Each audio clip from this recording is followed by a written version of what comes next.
Well, welcome back to the home build. Today's a great day. We got finishes going on in the house.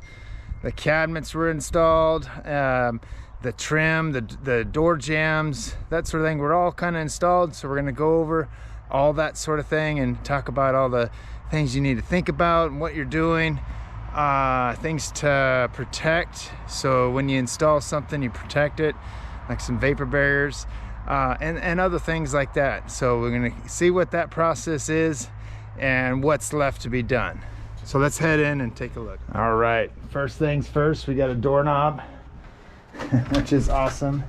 And in we go. Quite the change. So, lesson learned. I know I had a whole separate video on that, but there is one thing that I do want to go over that's just kind of frustrating. My wife and I, we talked about a craftsman style trim. That's what we chose. That's what we wanted. So when we talked to the builder, somewhere in translation, whether it's our fault, whether it's theirs, we didn't get put in an email, didn't get put in writing, it didn't get put in a text. So the very basic trim, which is colonial, was what was ordered.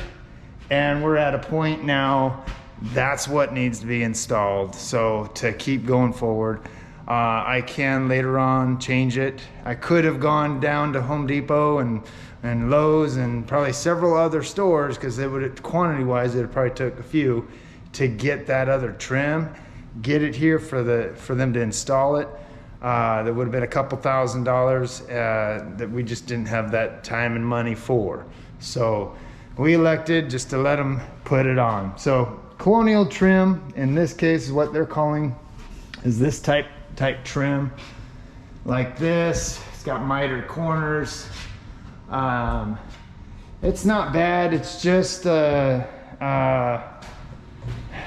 just wasn't what we were expecting, what we were wanting, and it'll do. But I guess I don't have much more to say. It's just kind of one of those things. If that's what you want, you need to stay on top of the builder and say, hey, we're just checking.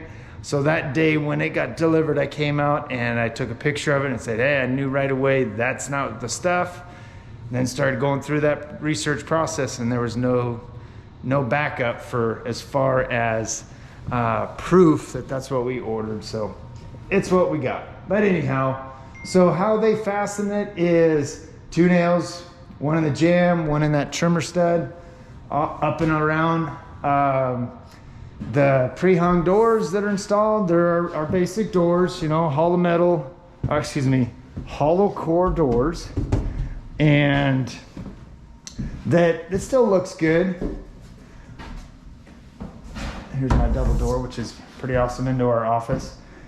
Hollow core, they're still pre-hung. So what that pre-hung means is that it's a door and a jamb and hinges already as like a kit, and you install it in place. So behind here, so the only thing they have to do is, before they put this trim on, is shim it level, square, and nail it in place, which you can see where we started puttying already.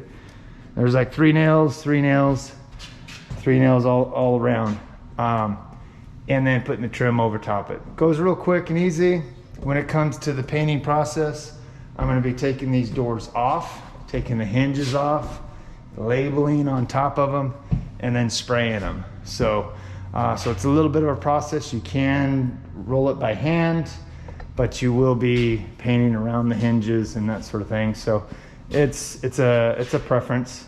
Spray will give it a nice even coat, whereas rolling will give it a texture of the roller, the nap, and that sort of thing. So subfloors, before we get kind of going too much, underneath this subfloor, I'll show you in a picture. So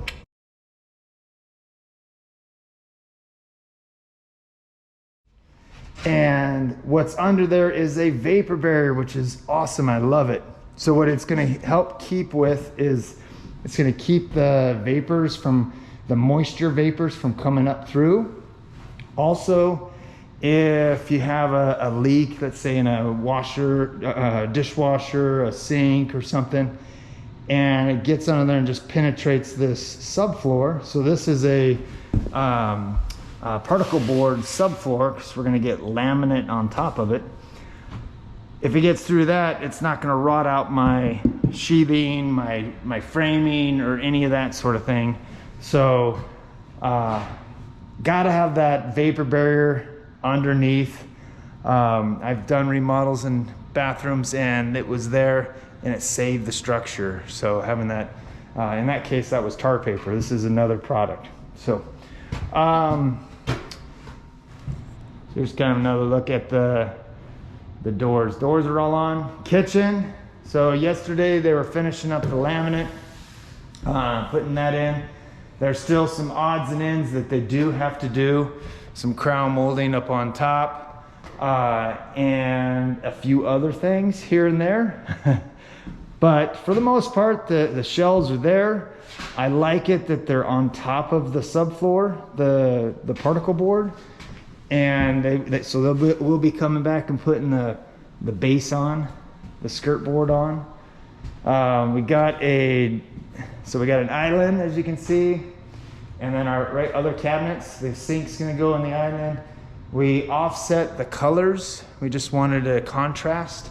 So a darker painted color for the island, light white. It's kind of what's popular right now in our area, and that sort of thing.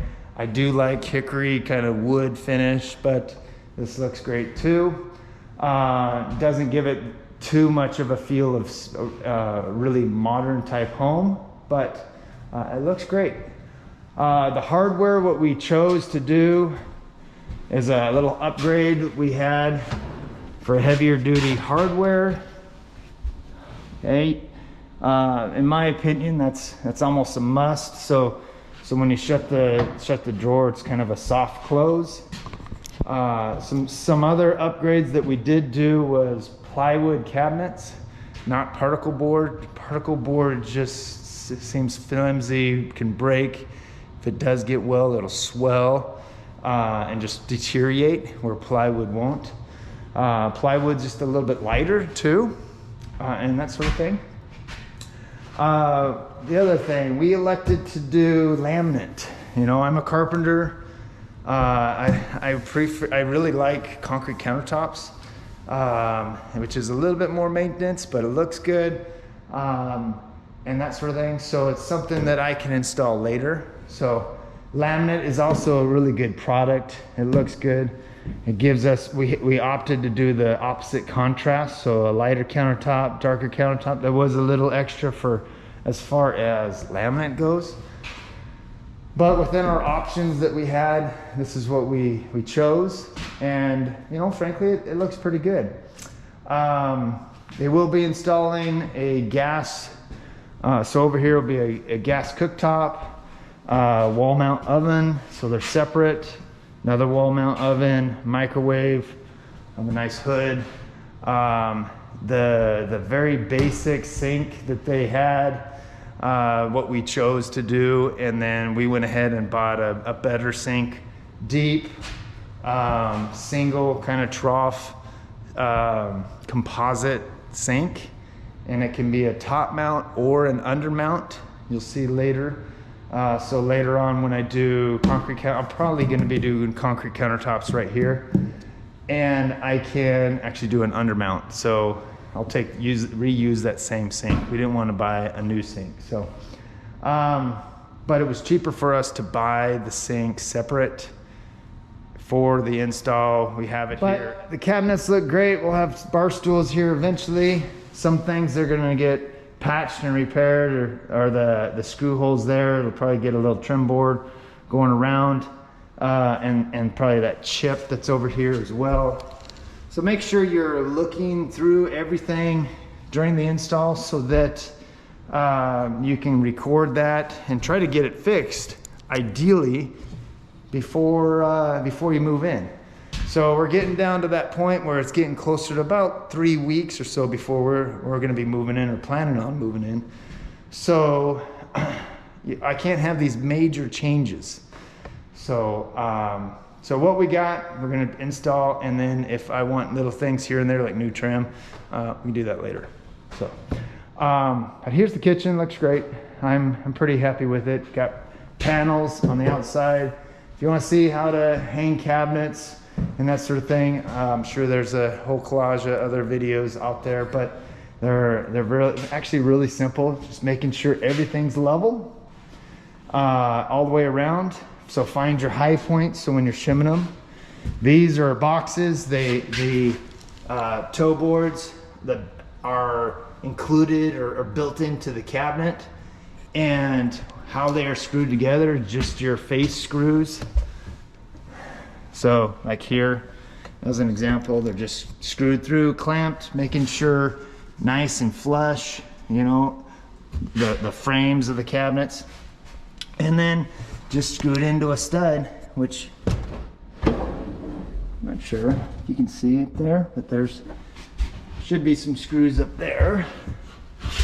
At least one. Yep, there's two right up there. Upper cabinets, how they're hung, they're lifted in place. Same thing as the lower, they're screwed together. So this side is probably screwed from this side, here and here.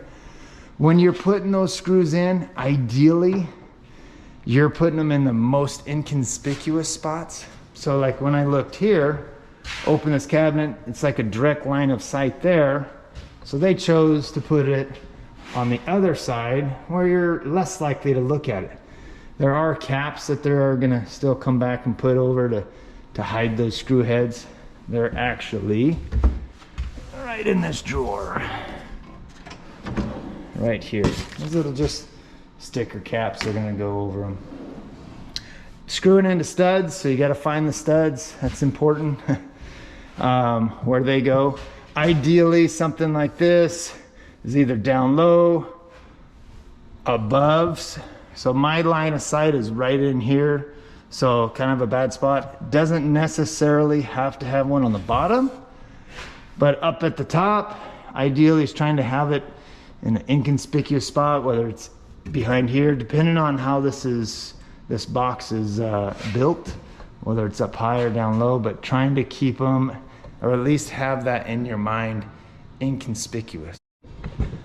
So some of the things you're gonna see me work on is a pocket door. So I have, this was supposed to be a 2'4", 6'8", 2'4", 6'8" tall left-hand swing door right here. And I'm gonna take that door and I'm gonna use it for this pocket door.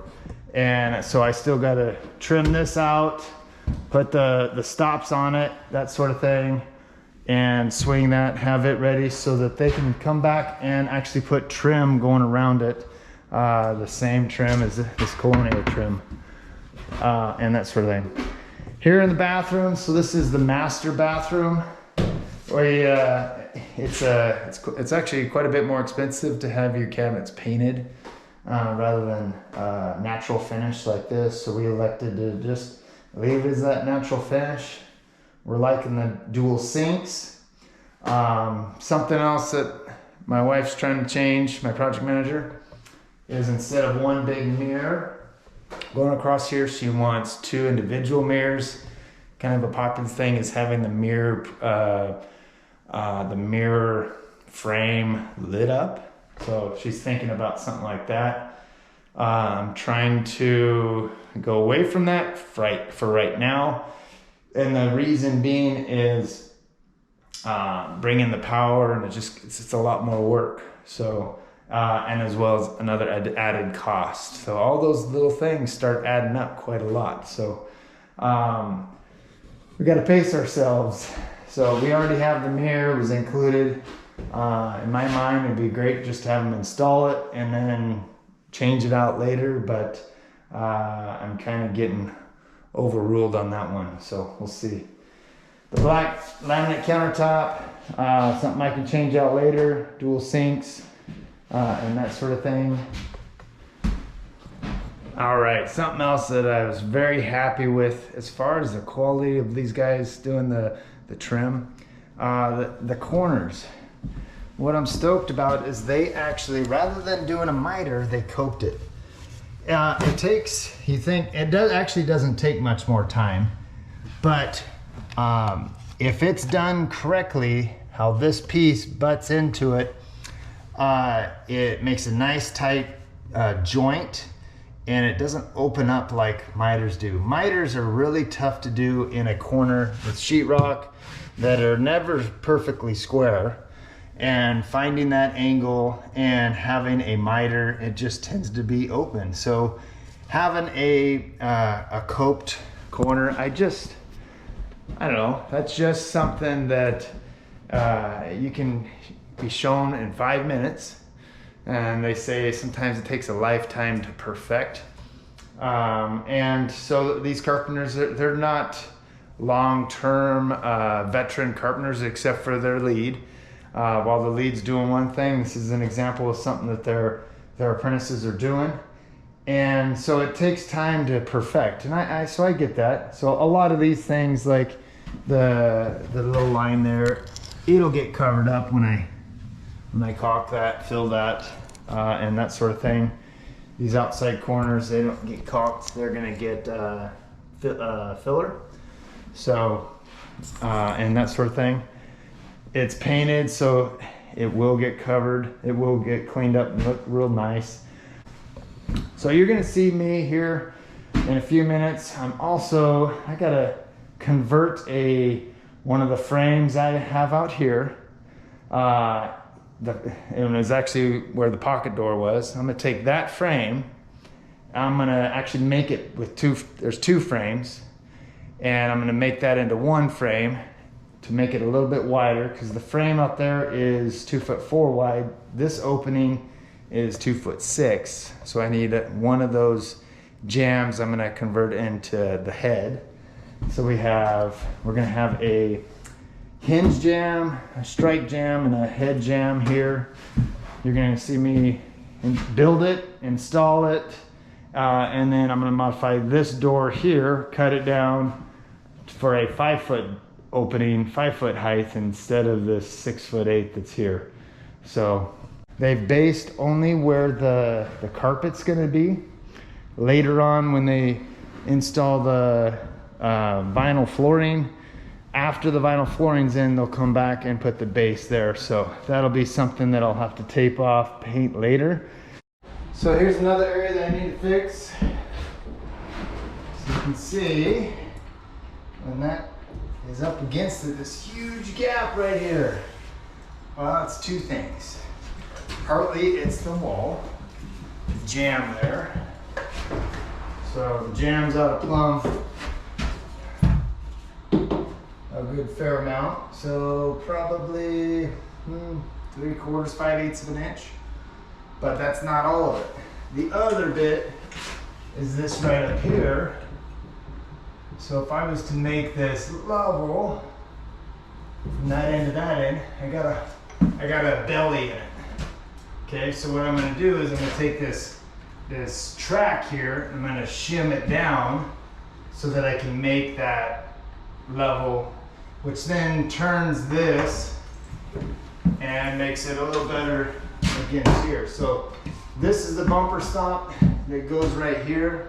I will shim that out some to kind of make up a little bit of difference, and then we'll caulk it and it kind of goes away in a sense. But this is the other part. You know, for all our subs, they tend to just do what they can do, or do what's easy and not go beyond that. They always want to assume it's somebody else's fault. So sometimes it's just best to take care of stuff rather than waiting for somebody else. Kind of a trick that just came to mind is when you nail something and pull it out, rather than trying to beat the nails out, it will peel the finish here. You can either work it back and forth and break it, or sometimes you can just pull it right through the material. I can putty that hole, but it's a little more of a pain when it's something bigger. So hopefully that helps some. So I'm gonna get the drill, shim that down right there. So I'm gonna mark that.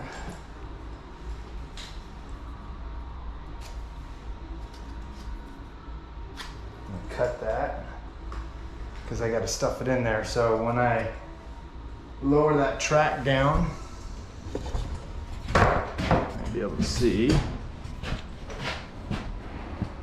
You can see that what's gonna happen is I'm gonna loosen these screws, shove that in. Meanwhile, this piece, the trim, stays right where it needs to be. This lowers, you won't ever see it, you won't ever know. So, that there's shims under it. Now she get in there on the inside. All right.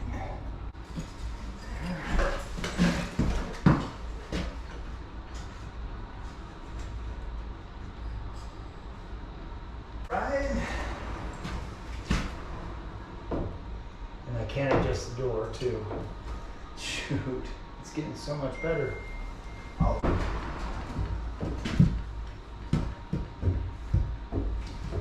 Shim it out a little bit. Alright, let's see here.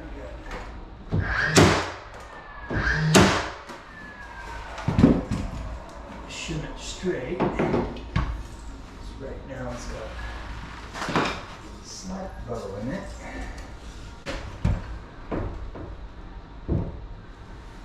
It's getting real close. I'm gonna raise up the other side.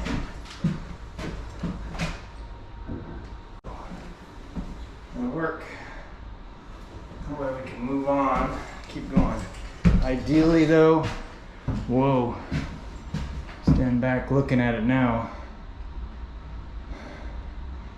That trim is ugly. Actually, I might lower it and then caulk it. That might help.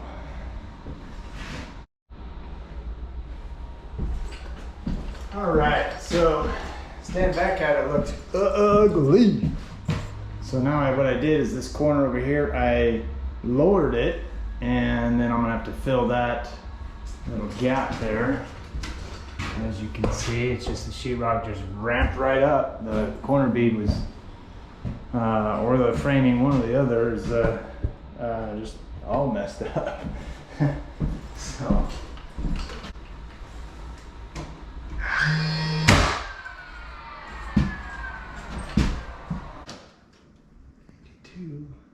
Oh, excuse me, 81.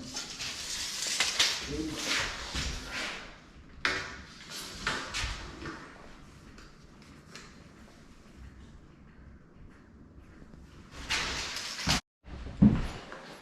All right, so before I go ahead and nail this board off, my jam off, I want to make sure I'm nice and plumb. So the top's going to need to come out just a little bit because it's hard up on the bottom. What I also want to do is I'm going to put this right here on the floor, use it as a straight edge, and I'm going to see if I'm twisted at all, which kind of looks like I am.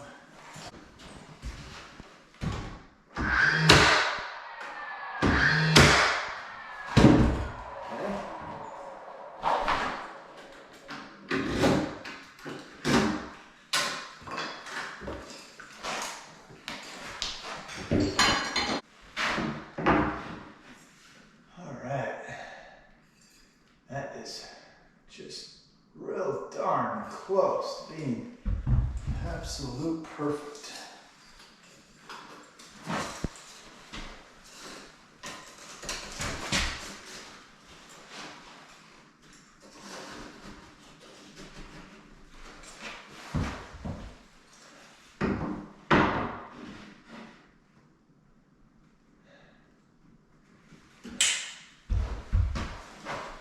Say that is perfect.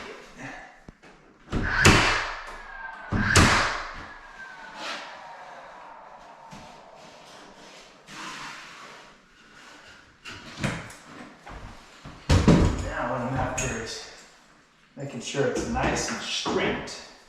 So right in the middle, it's got just a slight bow in it.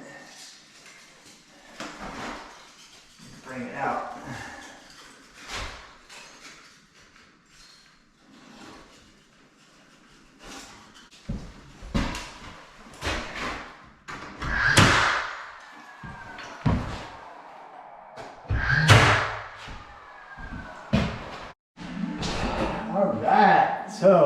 per the instructions, right, it's given to you.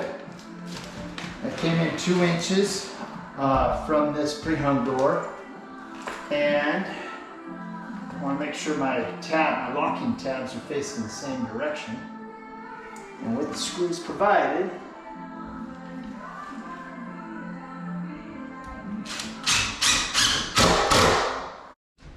all right, so I got my rollers in, so they can't come out now.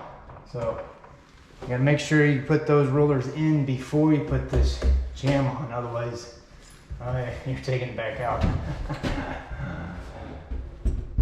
But I've done that before, so made that mistake before, so I kind of sort of learned my lesson. Alright, so what I'm after is locking those in place. I gotta get a ladder. So, what I'm gonna show you is, you can see the knob here, so that's kind of a different than typical pocket door.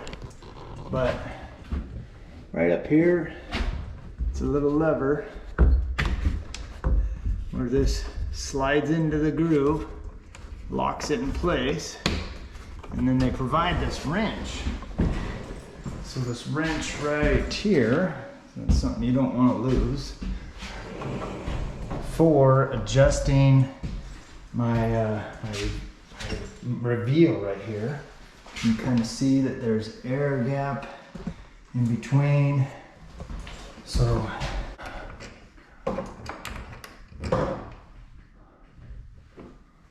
turn that and tighten that a little more.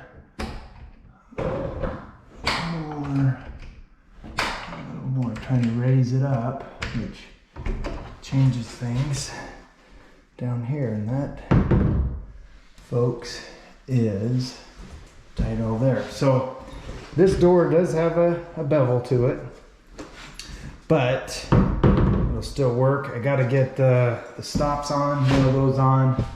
Okay, it does have space up here, so I'm going to end up nailing on some trim up here. I don't need a nail-on trim right there because it's pretty flush. If it was any more than that, so put some trim on here that covers this gap up, look, so you're not seeing through type of thing. And as far as height goes, I like, you don't need to trim anything on the bottom. So I like that. I do. That'll work. And then it's got a specialty hardware that goes on here. Goes in here. It actually has a button you can push on to grab a hold of the end and pull it out. So, and this one locks, and the other one for the closet, I don't have a reason for it to be locking, so it won't lock. And so what I think I'm going to end up doing. Who says you can't take a pre-hung door and turn it into a pocket door? Well, we're all done. So, got my stops on. Okay, just need some putty. I actually got a little strike plate. Needs to go on here. I'll cut that in later. But after I paint it and all that sort of thing. But looks good. I got my trim. I had added a piece of trim up at the top just to kind of seal up that area up here at the top a little bit better. Any more than that, that'd be kind of a pain to get the door off. So you probably, I don't know if you saw it on this other one, but I still got room where I can flip that lever, slide the bracket off and pull the door out.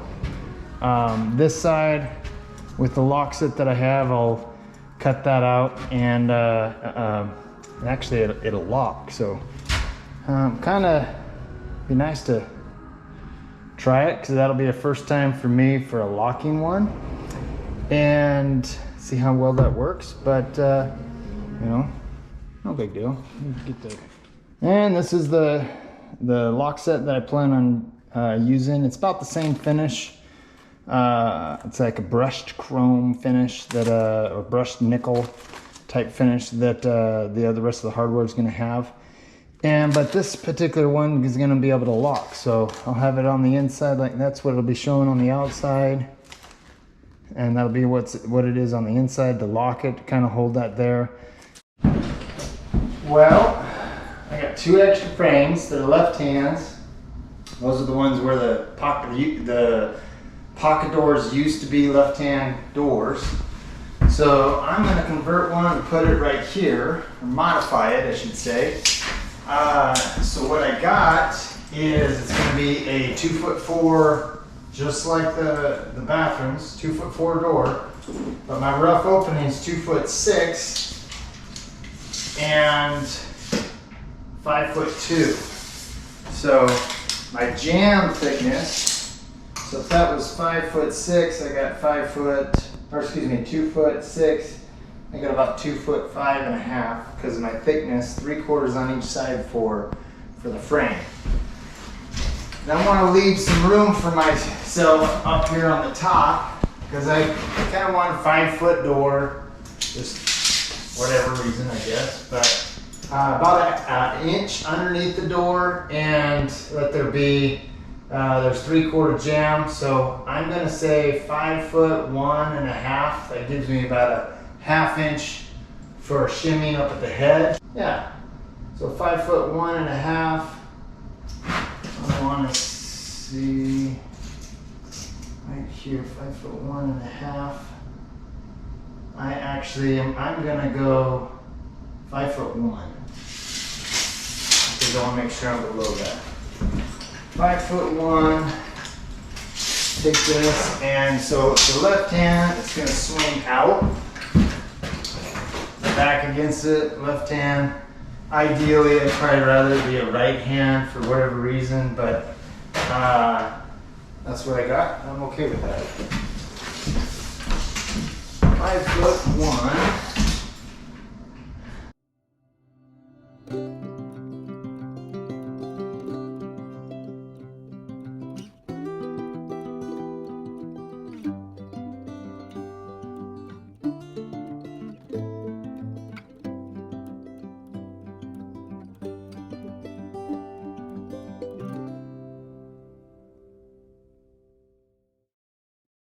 Well, I got the pocket doors all trimmed out and that sort of thing. Got the trim on.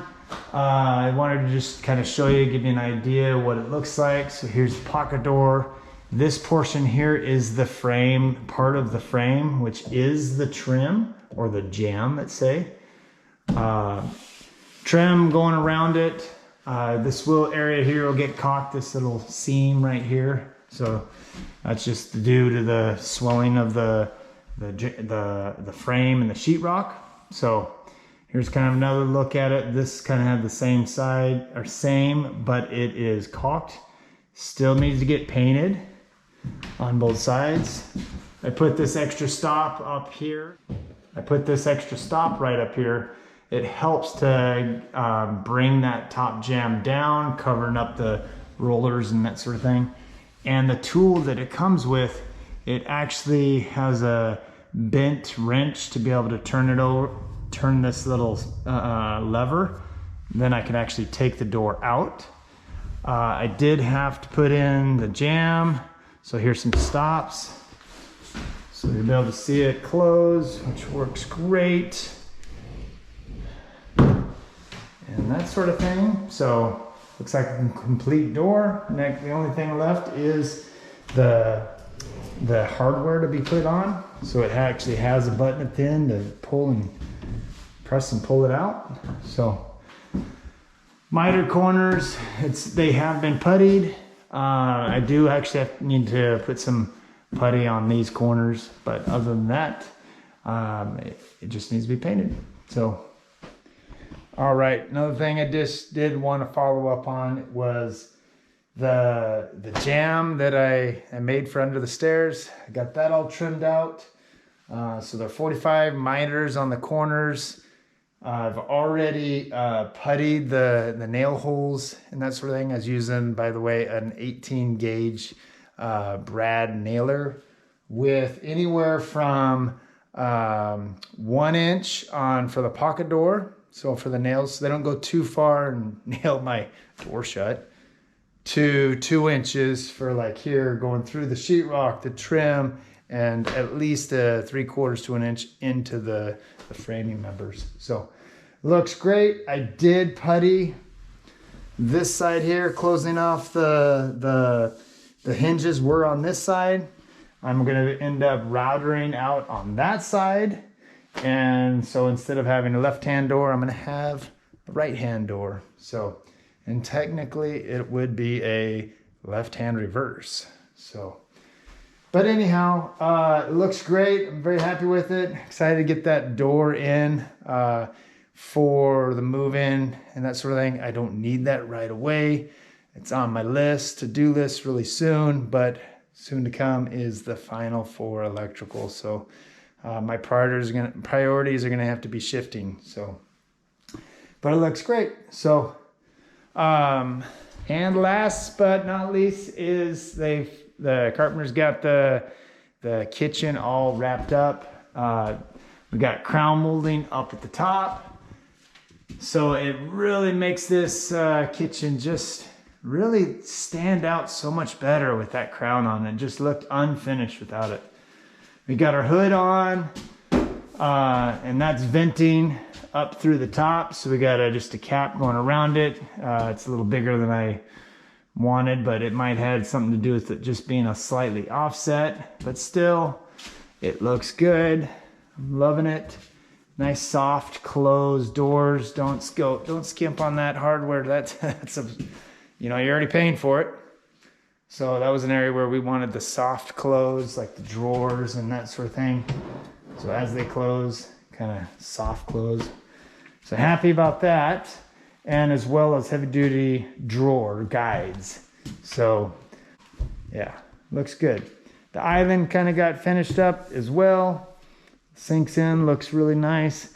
The trim going all around it, just really finished it off. Got an outlet that's going to be going in right there and that sort of thing. So looks really good. Yeah, that's about all I have to say on that. The quarter round on the bottom ties in the flooring to that. So